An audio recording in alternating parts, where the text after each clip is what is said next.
sallallahu alaihi wasallam wa ala millati Ibrahim hanifan wa ma kana minal musyrikin. Alhamdulillah para jamaah keluarga besar kaum muslimin rahimakumullah. Kita bersyukur kepada Allah Subhanahu wa taala di pagi yang penuh berkah ini di hari Jumat. Allah masih perkenankan kita untuk bisa melaksanakan sholat subuh berjamaah. Kemudian kita lanjutkan dengan kajian secara berjamaah. Bersama-sama kita pelajari agama kita yang kita yakini kebenarannya ini. Mudah-mudahan ini akan memberikan tambahan keberkahan dari Allah Subhanahu wa taala. Kita akan manfaatkan waktu sebaik-baiknya. Pagi ini kita akan bahas tentang ridho. Tentang ridho atau rela. Ridho artinya rela.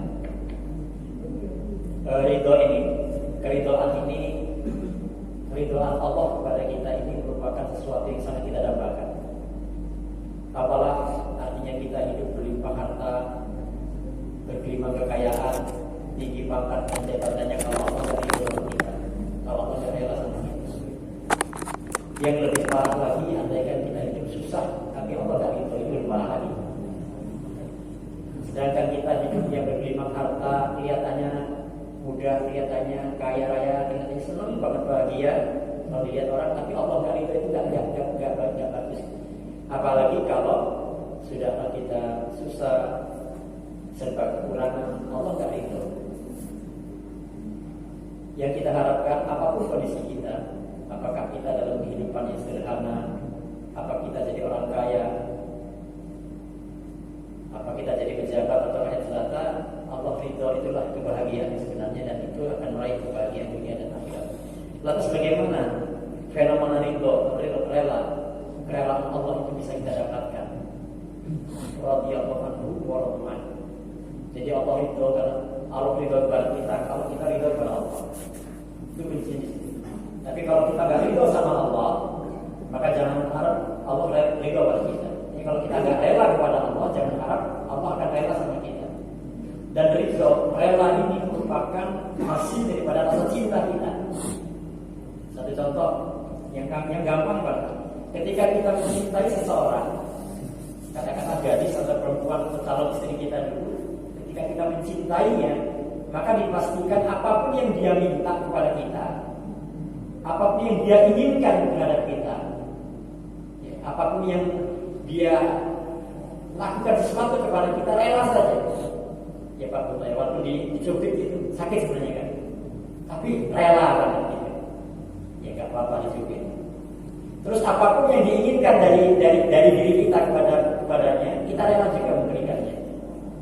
Itu hasil daripada cinta. Jadi rela itu adalah hasil daripada rasa cinta kita kepada yang kita harapkan kerelaannya. Dalam hal ini ridho kepada Allah, maka kita juga berharap akan karena rasa cinta kita kepada Allah. Saya akan tulis dulu.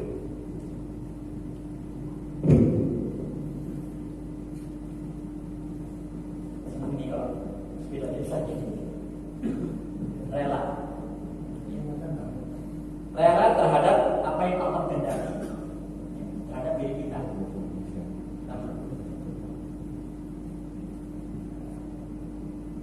Rela terhadap kehendaknya Allah. Ma aradallahu bina, pertama terhadap diri kita.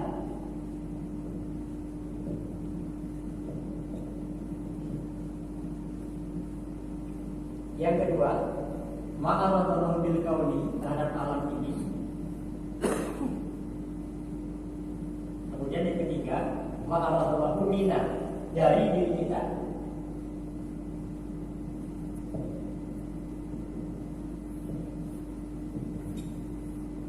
Kalau ini diri, apa terhadap diri kita?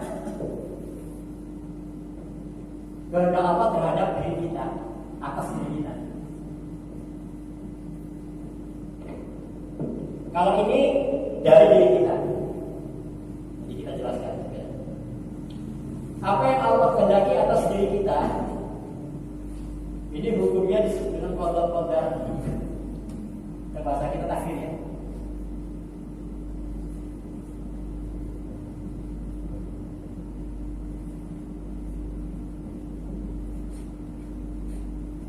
Dalam hal ini jangan pernah bertanya.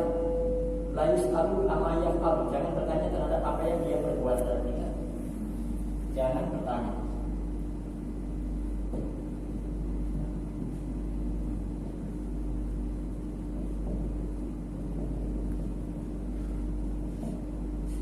Ambil hikmahnya, ambil manfaatnya.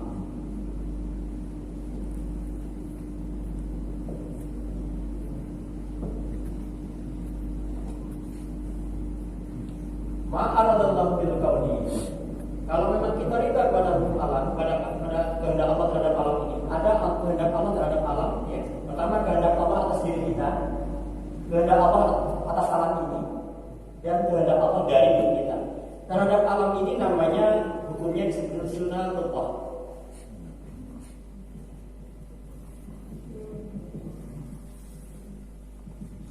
Atau bahasa kerennya itu kausalitas, ya.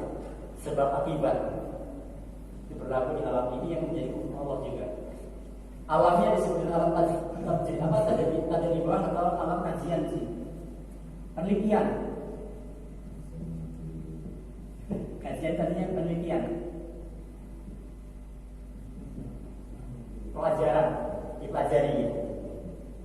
Untuk apa? Untuk diambil manfaatnya. Ambil manfaatnya.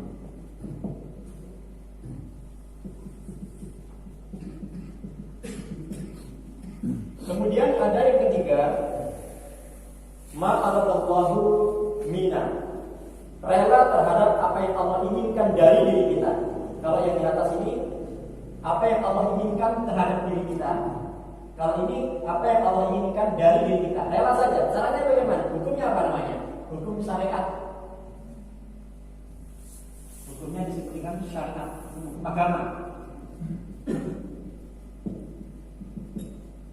Isinya perintah dan larangan.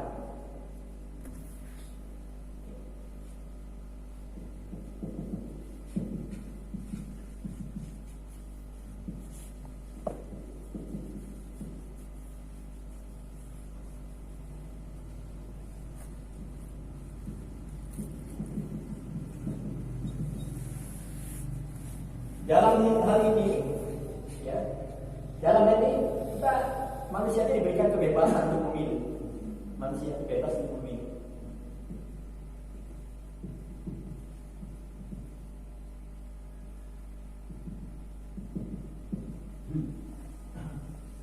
Perintahnya kita komitmen. Komitmen itu apa? Tidak komitmen. Komitmen terhadap apa namanya?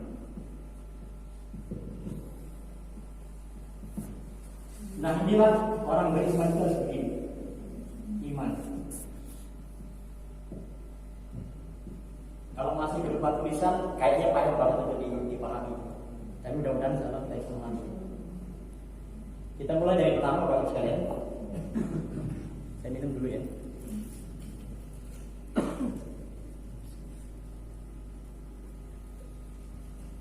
Rela terhadap apa yang Allah kehendaki atas diri kita. Apapun yang Allah kehendaki atas diri kita, apapun bentuknya, apakah itu sesuatu yang menyenangkan buat kita atau sesuatu yang tidak sukai, kita harus rela saja. Karena apa? Ini sudah menjadi ketetapan Allah.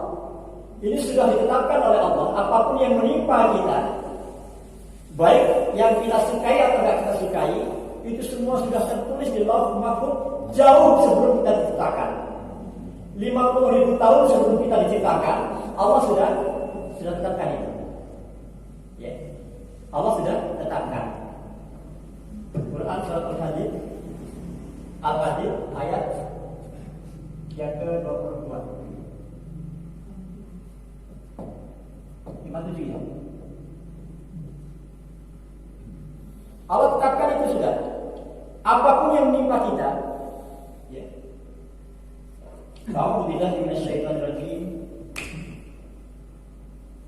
Ma asaba min musibatin fil ardi wala fi anfusikum illa fi kitabi ana berahad zalika Allah yasir. Tiada satu musibah pun yang menimpa di muka bumi ini, bahkan di dalam dirimu sendiri, kecuali sudah tertulis di Lauhul Mahfuz jauh sebelum kami mewujudkanmu. Yakini itu Pak. Apapun yang menimpa kita, apakah itu yang menyenangkan kita, apakah itu yang menyenangkan kita, itu semua sudah tertulis di Lauhul Mahfuz. Jauh sebelum kita diciptakan, sebelum Allah menciptakan alam semesta ini, sebelum kita ada, itu pena sudah tertulis kita. Ini gak mudah, ini keyakinan masalahnya, yakidah masalahnya. Jadi segala yang menimpa, maka hari ini akan lahir seorang anak bernama Rian.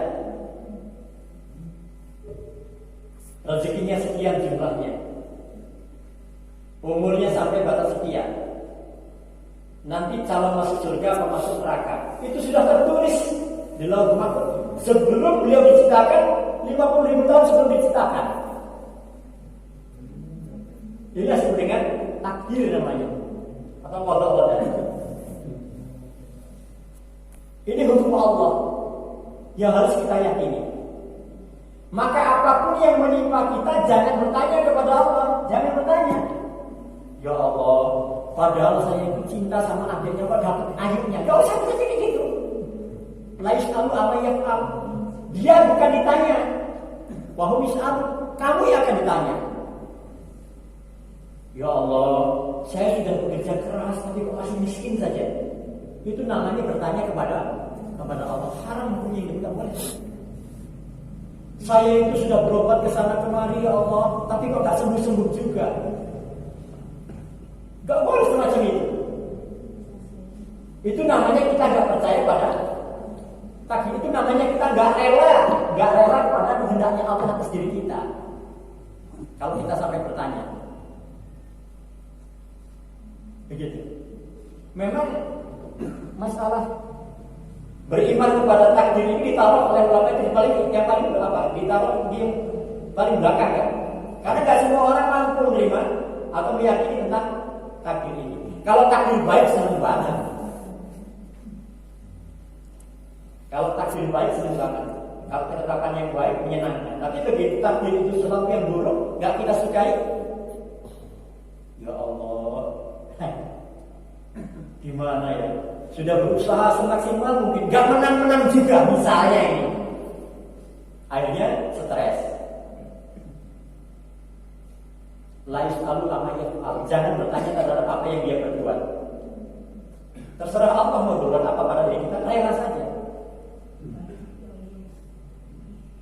Lantas apa yang harus kita lakukan? Ambil hikmahnya dari kejadian yang menimpa kita. Ambil hikmahnya.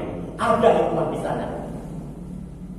Kutiba alaikumul qital wa huwa kurhun lakum wa asa an takrahu syai'an wa huwa khairul lakum wa asa an tuhibbu syai'an wa huwa syarrul lakum wallahu ya'lamu wa antum la ta'lamun. Diwajibkan atas kamu berperang padahal perang itu gak kamu sukai. Boleh jadi kamu menyukai, kamu membenci sesuatu padahal itu baik untukmu. Dan boleh jadi kamu kamu menyenangi sesuatu padahal itu buruk untukmu. Itu ambil hikmahnya saja. Kita gak boleh bertanya kepada Allah. Pernah kita membaca kisah Nabi Yusuf alaihissalam. Nabi Yusuf itu punya saudara berapa? 10 ya kalau atau 9? 10. Di antara 10 saudaranya ini yang paling dicintai oleh bapaknya adalah Yusuf sendiri. Maksudnya paling dicintai. Punya lebih dari bapaknya.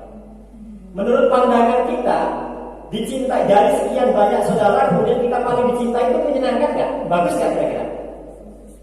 Paling senang kita kalau bisa di antara 10 kita yang paling dicintai. Tapi ternyata oleh karena sebab kita paling dicintai oleh bapaknya itu, akhirnya Yusuf dimasukkan ke dalam sumur oleh saudaranya. Dipikir tadinya kalau paling dicintai itu enak, gak tahunya karena paling dicintai lah akhirnya dimasukkan ke dalam lubang sumur. Menurut pandangan akal kita, kalau dimasukkan ke dalam lubang sumur itu susah nggak? Sedih nggak? Menyakitkan nggak? Ternyata sebab dia dimasukkan ke dalam lubang sumur itu diangkat oleh orang kemudian dijual sampai dia masuk ke istana. Boleh jadi kamu nggak menyukai sesuatu padahal itu baik untukmu. Menurut kita tinggal di istana Ikut raja enak gak? Secara akal enak banget, apa-apa tinggal ngomong dikasih. Gak taunya gara-gara dia masuk istana menyebabkan dia dimasukkan ke dalam penjara. Boleh jadi kamu menyukai sesuatu padahal itu buruk untukmu. Menurut kita masuk penjara itu enak gak? Enak? Enggak Pak ya, enggak enak masuk penjara. Menurut kita enggak enak masuk penjara di penjara itu. Ternyata penyebab dia masuk penjara itu menyebabkan dia diangkat menjadi menteri, jadi bendahara negara. Boleh jadi kita menyukai sesuatu padahal itu buruk untuk kita. Boleh jadi kita membenci sesuatu padahal itu baik untuk kita. Apapun yang menimpa kita, kita ini hanya rela saja menerimanya. Rela saja. Ambil hikmah daripada sesuatu yang menimpa kita. Itu maksudnya ketika kita. Lantas apakah kita bolehkah kita pasrah pada qada ini? Ya kalau Allah berkehendak sembuh saja. Kalau sembuh obatlah. Kalau Allah berkehendak kaya, kita akan kaya walaupun tidak kerja keras. Walaupun kerja getol banget, kalau memang Allah berkehendak miskin, tetap miskin kita. Karena sudah tertulis di lauh mahfuz gitu. Pasrah pada takdir. Kalau memang masuk neraka, ya masuk neraka saja karena walaupun taat. Kalau memang masuk surga saja walaupun dia enggak taat. Kenapa? Sudah tertulis di lauh mahfuz. Apakah benar yang demikian ini? Tidak dibenarkan. Karena ada hukum Allah yang kedua namanya sunatullah. Dan kita harus rela. Maka Allah kalau kita harus rela terhadap apa yang Allah tetapkan terhadap alam ini. Ada namanya sebab akibat. Ini harus dilengkapi kita sebagai orang beriman, harus di samping kita meyakini akan ini juga melengkapi dengan pemikiran semacam ini. Bahwa Allah menetapkan alam ini untuk dikaji, untuk dikaji, untuk dikelola, untuk diambil manfaatnya, dalam rangka mengambil manfaatnya. Ya.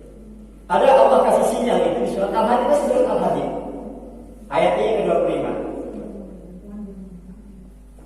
A'udzu billahi minasyaitonir rajim. Laqad arsalna rusulana bil bayyinati wa anzalna ma'ahumul kitaba wal mizana liyaquman nas bil qist. Ini yang ini. Wa anzalna hadida fihi ba'sun syadidu wa minan nas wa mana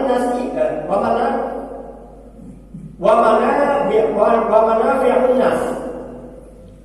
Sungguh kami telah mengutus rasul-rasul kami dengan bukti-bukti yang nyata. Dan kami turunkan kepada bersama mereka para rasul itu kitab dan rasa keadilan agar manusia dapat berlaku adil. Yang berikutnya yang bagus yang luar biasa sini adalah dan kami menciptakan besi yang mempunyai kekuatan hebat yang banyak manfaat bagi manusia. Al-Hadid itu artinya besi. Al-Quran sudah memberikan sinyal kepada kita bahwa Allah mengutus Rasul disertai dengan wahyu petunjuk. Kemudian di dunia ini Allah, ayat ini nyatakan Allah ciptakan besi. Allah kasih tahu sama kita bahwa besi itu mempunyai kemanfaatan yang besar buat manusia. Jadi Bapak Ibu sekalian kalau bisa mengelola besi, Bapak Ibu akan menjadi orang hebat di dunia ini. Kalau kita bisa mengelola besi, apalagi besi mulia.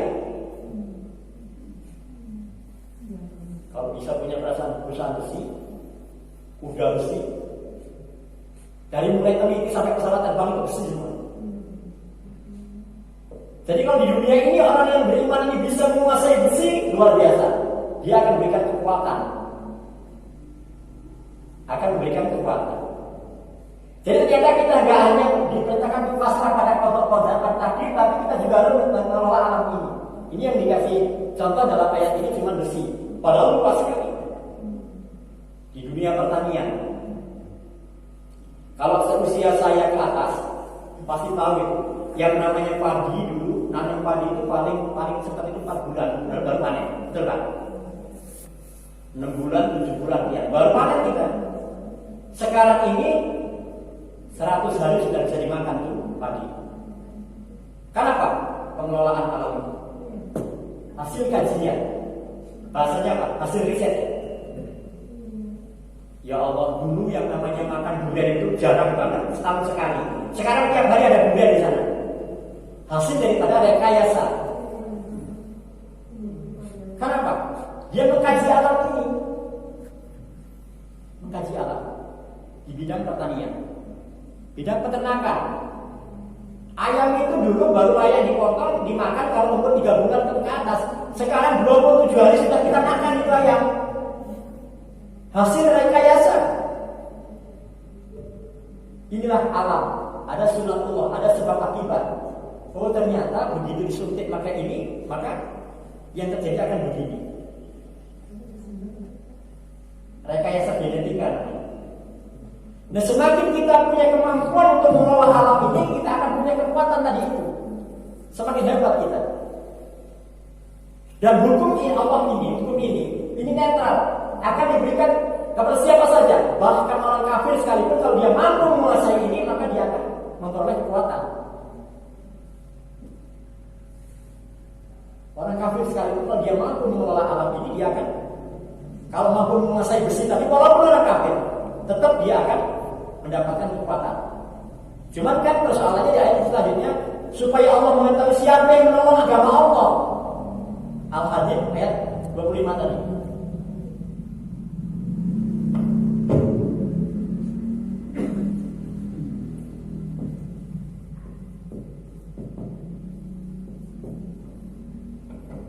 Supaya Allah mengetahui siapa yang menolong agama Allah. Ya. Jadi kita mengelola alam ini, mengkaji alam ini untuk diambil manfaatnya. Apa manfaatnya? Digunakan untuk menolong agama Allah. Sehebat apapun kita punya kekuatan di dunia ini, kalau nggak untuk menolong agama Allah, apalagi untuk menghancurkan agama Allah, alhamdulillah.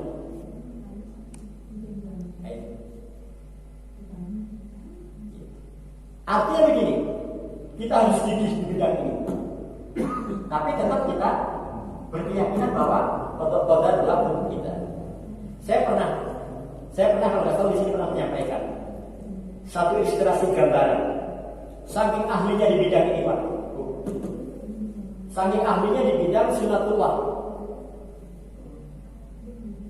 Seorang yang punya keahlian di bidang peternakan, dia tahu, dia paham betul ini telur ini calon betina, tahu dia.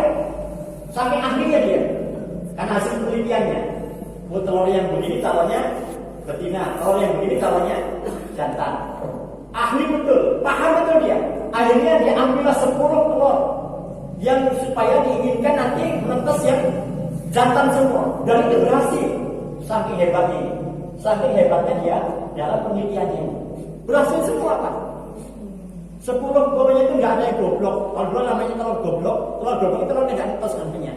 Nggak ada yang goblok, semuanya netes semua. Ada orang Jawa di sini. Udah goblok. Dulu itu kalau saya masih kecil itu, yang digorengin yang goblok itu yang telur yang nggak netes. Ini netes semua Pak. 10 ekor ayam itu netes semua. Saking ahlinya dia di bidang di bidang teknologi peternakan ini. Nah supaya nggak terkena penyakit, dia kasih imunisasi. Hebat itu lagi. Supaya gemuk, dia kasih vitamin. Ayam itu 10-10-nya itu. Jadi supaya nggak mati, dia kasih imunisasi. Pencegahannya begitu. Supaya nggak kena tetelo kan, nggak kena penyakit. Tapi apa rupanya? Begitu pas kasih makan, mundur-mundur yang satu keinjek, mati juga. Menghindarkan diri dari menghindarkan dia kematian itu dari penyakit, ternyata penyebabnya keinjek, mati pula. Apa namanya ini? Takdir sudah tertulis dalam Al-Quran. Bisa jadi kita itu menghindarkan diri dari kesulitan, tapi sulit juga, itu takdir namanya. Yang satu lagi tangkap kucing, mati pula. Yang satu ketabrak mobil, mati pula. Artinya apa Bapak Ibu sekalian? Kalau kita kuat di bidang ini, ahli di bidang ini, tapi gak punya dasar di bidang ini, siap-siap kecewa itu. Maka tidak sedikit orang yang orang kaya, orang hebat, dia putus asa bunuh diri, ada itu. Karena gagal, karena bangkrut. Karena nggak sembuh-sembuh sakitnya, sudah berobat ke sana kemari. Dia hanya menggunakan akalnya saja tanpa ada keyakinan bahwa semua sudah tertulis di Lauh Mahfuz. Begitu kira-kira. Yang ketiga ada hukum yang namanya hukum syariat. Ma aradallahu minna. Nah yang ini rela terhadap apa yang Allah inginkan dari diri kita. Allah menginginkan sesuatu dari diri kita. Apa itu? Berupa perintah dan larangan, halal dan haram.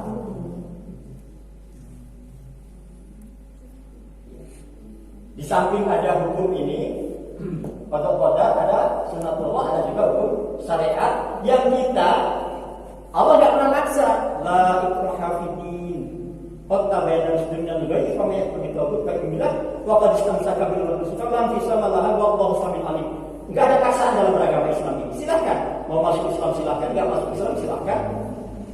Barang siapa yang beriman kepada Allah, barang siapa yang ingkar kepada tauhid, beriman kepada Allah, sungguh dia telah berpegang pada tali yang kokoh dan tidak akan pernah putus.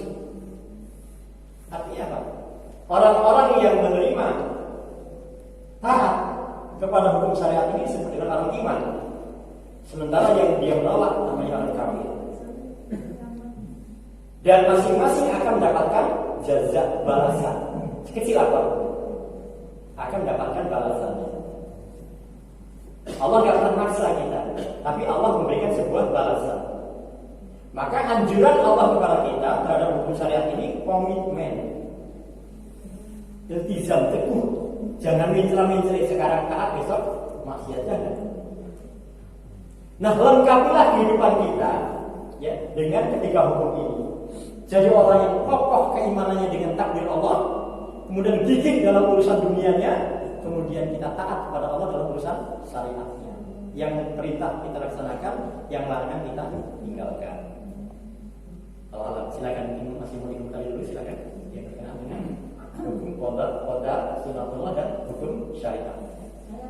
Baik, silakan. Assalamualaikum warahmatullahi wabarakatuh. Waalaikumsalam warahmatullahi wabarakatuh. Kita kalau nonton di media ya Pak ya, itu yang anak dari berkabel itu kan tenggelam itu Pak. Apa itu sudah terjadi ya Pak ya? Gimana Bu?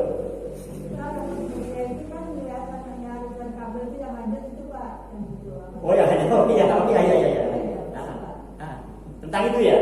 Bagi musibah itu ya? Contoh ya, ini contoh. Nah ini sampai orang begini, sampai orang itu, alhamdulillah. Ini masalah akidah ya Bu ya, jangan hati-hati kita ya. Jangan sampai kita apa ya?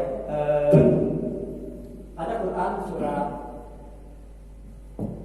6 ayat 59. Pertama, kita yakini kalau memang menimpa pada kita, misalnya apapun ini, musibah semacam ini contohnya, yang musibah semacam ini, upayakan ya, supaya nggak sampai hanyut kita. Jangan sampai kalau memang hanyut ya hanyut, kalau nggak hanyut. Kalau memang sudah tertulis, belum ada nggak bisa renang. Dia mengabaikan hukum ini namanya. Sudah menjadi sunatullah kalau orang masuk ke dalam air itu ya gelagapan itu. Bahasa Jawa itu gelagapan. Pasti tenggelam dia kalau nggak bisa berenang, gitu kan misalnya kan. Mentang-mentang dia orang beriman, kemudian aku kan beriman kepada Allah, lompat saja. Harus punya perhitungan. Kira-kira ahli renang nggak kita? Kalau bukan ahli renang, lompat ke air, bunuh diri namanya itu. Pertama begitu. Jadi harus kita perhitungkan betul ya, tentang ini. Kemudian setelah itu, andaikan kita memang sudah ahli renang, kemudian kita berusaha, ya, tetap gak berhasil, baru itu memang sudah tertulis di Lauh Mahfuz. Cari dulu, upayakan cari dulu satu. Nah persoalannya, ada yang melanggar hukum ini. Sesungguhnya kunci-kunci yang gaib itu hanya ada pada Allah. Tidak ada satupun yang mengetahui kecuali Allah. Quran surat 6, Quran surat Al-An'am ayat 49. Sampai ada orang yang ini nggak tahu siapa namanya sendiri, masih hidup sekarang, ditolong oleh nggak tahu siapa. Posisinya sekian, ya begitu kira. Posisinya berat, padahal dia nggak tahu persis, cuma dari sini aja, nerawang gitu dia. Batal syahadatnya kalau kita meyakini ibu. Loh ini Quran surat Al-An'am 59. Kan gaib kita nggak tahu kan apa yang terjadi pada orang itu kan. Dan dia sudah bisa nerawang gitu. Kalau ibu meyakini, kalau bapak meyakini hal itu, batal syahadatnya itu. Ini posisinya dia berada di sini, kedalamannya sekian, dia tersangkut di sini, masih hidup dia, ditolong oleh orang tapi nggak tahu siapa dia, udah parah. Kalau bahasa Jawa itu ada istilah hilang sapi sak kandange. Tahu maksudnya? Sapinya hilang, kandangnya hilang juga. Sudah kita kehilangan sesuatu, akidah kita bergerak gak karu-karuan. Begitu Bu. Harus hati-hati kita. Upayakan betul kita mencari, berupaya mencarinya, atau upaya selamat. Apapun yang terjadi, rela saja karena itu kehendak Allah. Gak bisa dihindari kalau Allah berkehendak. Gak bisa dihindari. Karena apa? Siapa yang ditetapkan meninggal di satu tempat, ada meninggal itu adalah 3 penyebabnya. Yang pertama, ada 3 yang bedakan sama kita. Semua pasti mati. Pasti mati. Yang bedakan 3. Pertama, waktunya kapan kita nggak tahu. Rahasia Allah. Gaib kita nggak tahu. Ini Mas Rian ini meninggalnya nggak bisa langsung gitu. Waktunya kapan, tempatnya di mana kita nggak tahu. Ya kan? Waktunya kapan, tempatnya di mana, kemudian apa penyebabnya nggak tahu. Itu gaib namanya. Itu harus Allah. Hanya Allah yang tahu. Kapan kita meninggal, di mana kita meninggal, dan apa penyebabnya hanya Allah yang tahu. Setelah terjadi baru itu kita tahu. Setelah terjadi baru kita tahu kalau itu takdir. Nah, apa yang menyebabkan, apa yang di mana pun ini. Nah, kalau Allah menghendaki mati seseorang di suatu tempat, maka Allah akan berikan kepadanya sebuah urusan untuk mendatanginya. Dalam sebuah hadis. Kalau Allah menetapkan kepada seseorang untuk meninggal di satu tempat itu, maka Allah akan berikan kepadanya keperluan untuk mendatangi tempat itu. Jadi nggak bisa dihindarkan itu. Lah kalau tahu begini nggak usah ke sana. Nggak boleh, itu namanya bertanya. Layas kamu yang kamu jangan bertanya terhadap apa yang dia perbuat, apa yang Allah perbuat, tapi akan ditanya. Jadi jangan sampai ketika kita mendapatkan musibah sampai ada kata-kata kepada seandainya tadi saya nggak kesini pasti nggak akan terjadi begini.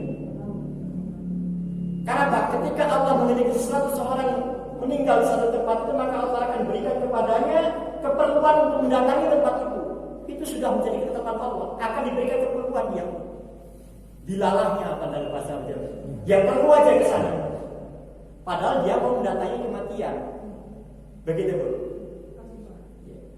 Jadi intinya kita nggak boleh kemudian mengait-ngaitkan dengan sesuatu yang gaib yang menurut pandangan kita seolah-olah tahu gitu. Rusak akidah kita. Maka yang semacam ini berlakulah hukumnya ini sunatullah. Upayakan dulu kita supaya selamat dari musibah. Kemudian kalau sampai terjadi musibah, yakin itu takdir Allah. Dan di mana dia tenggelam kita nggak tahu, posisinya di mana nggak tahu. Kecuali sudah ketemu baru kita tahu.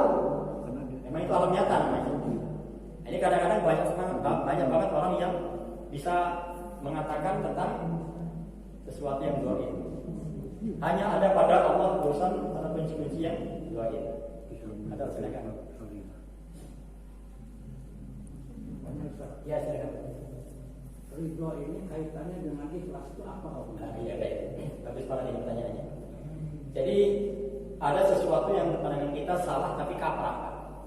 Ya seolah-olah kalau orang itu sudah ridho ikhlas. Jadi saya ikhlas ngasih gitu kan. Padahal yang benar ngasih itu saya ridho ngasih, saya rela ngasih. Apa itu ikhlas? Ikhlas itu adalah murni, bersih, tanpa bercampur sedikit pun. Pengertian ikhlas itu artinya gimana? Wa ma umiru illa liya'budullaha mukhlishina lahu-d-din. Dan kamu tidak diperintahkan untuk memurnikan atau mengikhlaskan agama. Bagaimana ikhlas itu? Qul inna sholati wa nusuki wa mahyaya wa mamati lillahi rabbil alamin. Sungguhnya salatku, ibadahku, hidupku, matiku hanya untuk Allah, Tuhan semesta alam. Jadi ikhlas itu adalah memotivasi, mengorientasikan menunjukkan, mengarahkan semua amal kita hanya untuk Allah. Lawannya dari ikhlas itu syirik. Ya. Contoh syirik paling kecil apa? Riya. Orang beribadah dengan niat ingin mendapatkan pujian orang. Itu sudah kurang keikhlasannya. Jadi kalau orang ikhlas itu dia mengarahkan semua itu hanya untuk Allah. Maka orang ikhlas itu dia tidak akan mendapatkan rasa kecewa. Pernah ada Imam Syafi'i itu memberikan nasihat kepada sahabatnya, wahai Abu Musa, kalau engkau hendak beristihad, hendak berpendapat untuk membuat semua orang setuju sama aku, gak mungkin. Maka kata Imam Syafi'i, ikhlaskanlah amalmu. Jadi kuncinya ikhlas. Ikhlas itu artinya bersih, betul niatnya hanya ingin mendapatkan pahala dari Allah. Itu ikhlas. Kalau rela itu dia rela kasih. Orang yang rela belum ikhlas. Tapi orang ikhlas sudah pasti dia rela. Kalau engkau hendak berpendapat untuk mendapatkan semua orang yang ridho kepadamu, rela semua gak mungkin. Maka ikhlaskanlah amalmu. Jadi kalau kita mau jadi ceramah gini aja lah, semua ini mau setuju sama saya, gak mungkin. Pasti ada yang setuju, ada yang gak setuju. Jadi pengurus masjid mau harapannya semua setuju, gak mungkin. Pasti ada yang suka, ada yang gak suka. Jadi pejabat juga begitu, pasti ada yang suka, ada yang gak suka. Nah kalau kita gak ikhlas, siap-siap kecewa kita. Tapi kalau kita ikhlas, semua itu amal ditujukan hanya untuk Allah. Orang mau suka sama kita, orang mau gak suka sama kita, yang penting Allah ridho sama saya, Allah suka sama saya. Maka orang semacam ini jauh dari sifat kecewa. Udah payah-payah dan urusan macam ini gak dihargai, nah, sakit hati akhirnya. Orang yang ikhlas, terserah, yang penting Allah memberikan pahala buat saya. Wa anal masajid lillahi fala taqulullahu ahada. Sungguhnya masjid-masjid ini hanya untuk Allah. Jadi kita datang ke masjid ini hanya menuju pada rumahnya Allah, menjadi tamunya Allah. Jadi kalau bapak sekali datang ke sini mau pamer kecantikan, ibu mau pamer kecantikan, bapak mau pamer ketampanan, pamer segala macam, itu namanya enggak ikhlas. Jadi ikhlas itu datang ke masjid itu dalam rangka untuk menjadi tamunya Allah. Itulah ikhlas, Pak, dan sebagainya. Jadi bedanya kalau ikhlas itulah bersih, tidak bercampur, lebih pada niat ya. Niat itu gak kecampuran dengan niat-niat yang kotor lainnya. Sedangkan rela itu rela betul. Rela terhadap apa yang Allah kehendaki atas kita, rela terhadap apa yang Allah inginkan dari diri kita. Itulah rela namanya. Dan juga rela terhadap ketetapan Allah terhadap alam. Gitu Pak. Alam. Kita bisa membedakan karena istilah-istilah ini. Ya, kembali ke materi. Jadi rela saja patuh terhadap apa yang Allah kehendaki atas diri kita. Jangan pernah berkeluh kesah terhadap sesuatu yang menimpa pada kita. Nah kemudian ayat ini berlanjutan lagi. Likai la ta'sau ala ma fatakum wa la tafrahu bima atakum. Mau ketiga ini.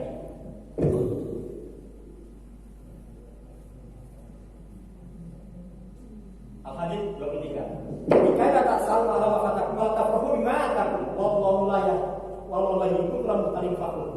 Agar supaya kamu tidak terlalu berduka terhadap apa yang luput darimu, dan supaya kamu tidak terlalu bangga terhadap apa yang kamu peroleh.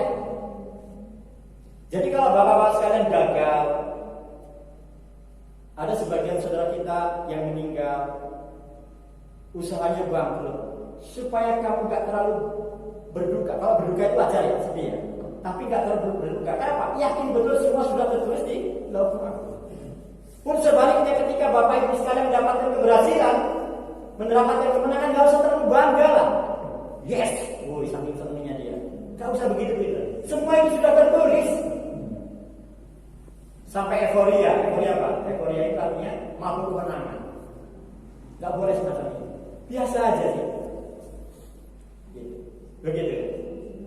Jadi ketika kita memperoleh keberhasilan, alhamdulillah, dia senang wajar senang. Tapi gak usah terlalu bangga.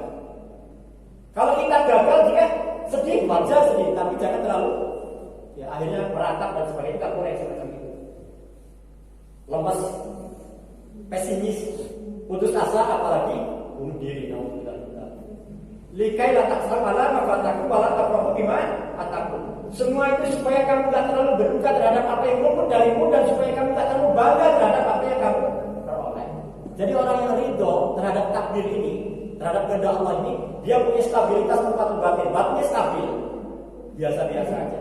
Jadi orang kaya, ya senang-senang tapi nggak terlalu bangga. Jadi orang miskin, ya sedih tapi nggak terlalu berduka. Begitu kira-kira. Ya silakan, dilanjutkan kalau. Ya, berarti kalau dari materi yang tadi hadis kita tadi berarti masalah itu kan terjadi karena tidak sesuai dengan yang kita tadi. Masalah itu terjadi karena tidak sesuai dengan apa yang kita inginkan atau tidak seperti ekspektasi yang kita inginkan. Dan ternyata masalah di sini ternyata itu adalah kehendak Allah tadi. Kehendak Allah itu ada yang menyenangkan atau tidak menyenangkan. Tidak menyenangkan. Nah, menurut saya di sini masalah itu atau kehendak Allah itu berarti tidak bisa tadi, karena itu adalah bentuk dari kehendak Allah. Kehendak Allah, kekuatan Allah. Kemudian atas diri kita ini kita kan diberi akal kan, untuk memilih.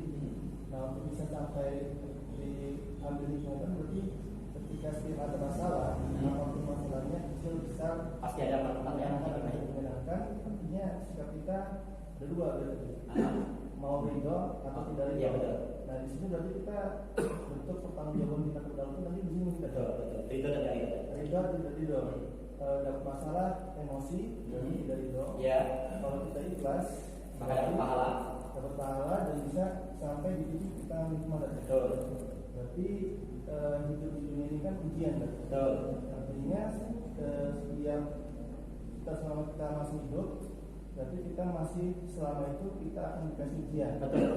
Nah pertanyaan saya berarti ketika kita memilih untuk tidak ridho itu akan dihisab. Betul. Dan itu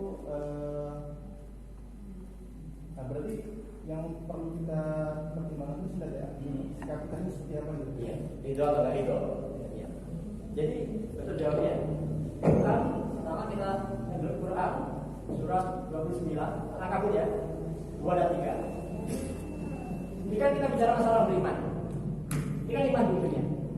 Ahasiban nasu ayyuhum yakul amal wa hum. Apakah manusia itu mengira bahwa dia akan dibiarkan dengan mengatakan aku telah beriman padahal belum diuji? Jadi ujian ini akan bersifat akan terjadi buat orang beriman pasti.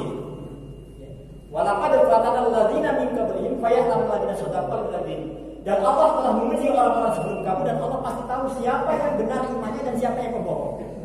Nah, termasuk salah satunya bagaimana ketika dia mendapatkan ketetapan dari Allah atas dirinya, itu ujian buatnya.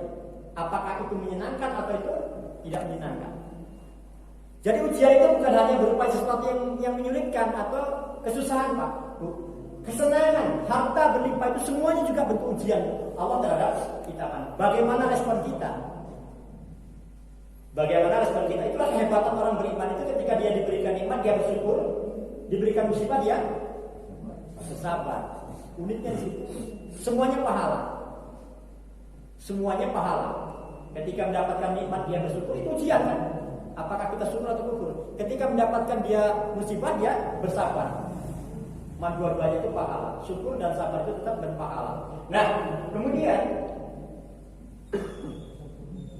hisab itu ada pada respon kita terhadap kehendak Allah tadi. Ada pada respon kita. Saya contohkan begini. Kehendak Allah berupa hujan turun. Hujan turun itu. Ketika kita merespon alhamdulillah, hujan tetap turun enggak? Turun enggak? Turun enggak dengan ucapan alhamdulillah kemudian hujan itu berhenti enggak? Pasti dia tetap turun. Karena ini kehendak Allah, enggak bisa ditolak. Kalau Allah sudah memberikan sesuatu enggak bisa ditolak, kalau Allah menarik sesuatu enggak bisa ditarik, bisa diambil. Begitu hujan turun kita mengucapkan alhamdulillah. Apa yang dapat kita dari kita? Allahumma sayyiban nafi'an. Apa yang dapat dari kita? Apa dari Allah dari kita? Pahala kan? Contoh yang kedua, hujan turun ngomong jorok kita. Apa mau jorok? Nggak saya sebutkan di sini kan. Kucing misalnya ini. Mana jemuran belum kering udah hujan lagi kucing. Apa yang dapat kita? Hujannya tetap turun, kita tetap dosa. Ya. Berarti segala sesuatu yang tidak bisa kita kontrol itu kan seperti betul, yang saya kira dari ditabrak, betul, disakiti, itu kan masalah kita tidak ingin. Iya. Berarti itu semua atas kehendak Allah. Atas kehendak Allah. Nah, berarti yang bisa kita kontrol adalah pilihan kita. Nah, ini kita itu kita mau yang mana? Mau sabar karena itu adalah kehendak Allah. Kita mau emosi. Emosi. Nah, kebanyakan kita selama ini dipukul, itu menjadi sebuah masalah sehingga kita fokus pada masalah itu. Jadi mengelola hati sebenarnya pertama ini. Bagaimana ketika kita mendapatkan pukulan itu sebenarnya? Apakah kita sabar atau kita ya? Kalau apakah caci maki sebenarnya? Di sini persoalannya di sini. Inilah berlaku hukum syariat namanya. Ada perintah dan larangan di sana. La taghdab apa? Tidak boleh. Dan ini nggak mudah. Kan jangan marah kata Rasulullah. Ada di sini mas. Maka kita nggak hanya pelajari tentang ini, tapi juga pelajari tentang ini dan komitmen terhadapnya. Dan yang paling payah itu kan apa? Ini kan akhlak namanya. Akhlak itu seperti air dalam teko, Pak. Teko itu isinya air bening atau kopi ya. Ketika dapat pukulan pertama, goyang teko itu yang muncrat itulah yang aslinya. Kalau isinya kopi yang muncrat bukan teh, bukan air bening tapi kopi. Ketika dia dapat guncangan pertama, gak mungkin isinya kopi kalau yang keluar, gak mungkin itu. Artinya apa? Orang itu sangat tergantung apa yang dalam dirinya. Begitu dia tersentuh dengan sentuhan kecil saja, jangan besar, kecil saja sudah. Itu yang keluar dari diri kita. Itulah akhlak namanya. Yang keluar dari diri kita pertama, spontanitas. Ya. Kalau yang diatur namanya diatur, beda namanya diatur dan disiapkan. Bukan akhlak namanya. Saya nanti mau ngomong yang bagus-bagus itu sudah diatur namanya. Tapi spontanitas itu, kalau kita ingin tahu siapa orang itu, spontanitas. Begitu tersandung, innalillahi. Nah itu kan, karena memang apa yang ada dalam hatinya itu. Begitu dia kena benturan, ya Allah. Nah itu apa yang ada dalam hatinya? Gak mungkin ya Pak. Yang biasa ada dalam hatinya Allah, kemudian dia nyebut yang lainnya. Begitu juga yang lainnya. Begitu kita sebentar kecil 2024, udah gitu kan apa? Di sini sudah ada 2024 terus adanya. Maka penuhilah hatimu dengan zikir kepada Allah. Begitu kan? Di sini adanya. Gitu. Harus kita jalan begitu mas guys. Jadi kita meyakini betul apa yang Allah kehendaki itu sudah. Maka ada namanya takdir itu masih ada punya. Takdir itu ada namanya takdir azali. Saya sambungkan itu ya. Ada namanya yang pertama azali. Ada namanya umuri. Ada namanya samawi. Ada namanya yaumi.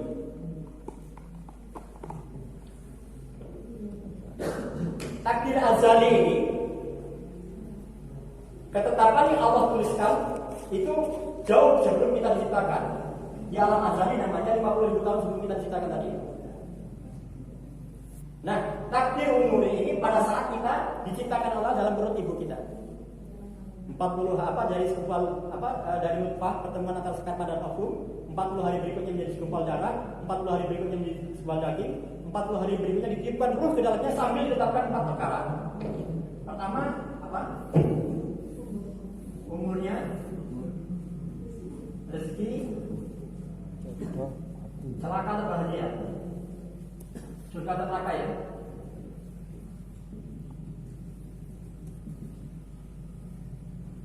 Ketetapan ini. Ini ditetapkan sebelum kita diciptakan. Ini ditetapkan pada saat penciptaan kita. Kemudian yang samawi ini 1 tahun sekali, yaitu pada malam Lailatul Qadar. Itu ketetapan ini.